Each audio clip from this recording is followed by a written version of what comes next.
For months, the OSDH has been sifting through the death certificates that listed COVID-19. It's because of a noticeable gap between the state's death count and the CDC's.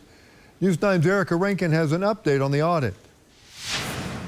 OSDH officials took a 10% sample of specific death certificates, which was about 100.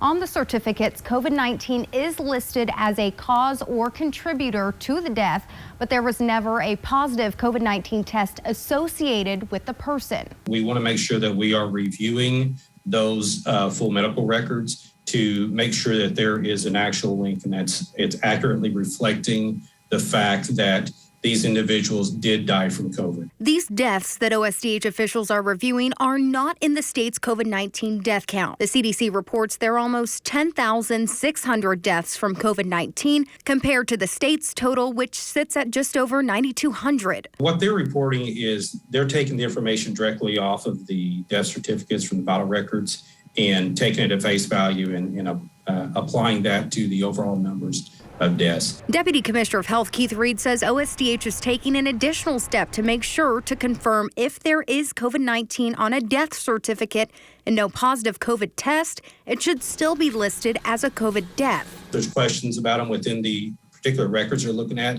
They'll work within the team to try to verify information. And they could potentially go back and get more information on a medical record. Once completed, Commissioner of Health Dr. Lance Fry says our death count should be close to the CDC's. Be a one-day increase. They've estimated probably somewhere between 1,000 to 1,300. OSDH officials say that we should have the final numbers on the deaths in the state by next week. In the studio, Erica Rankin, Oklahoma's own News 9.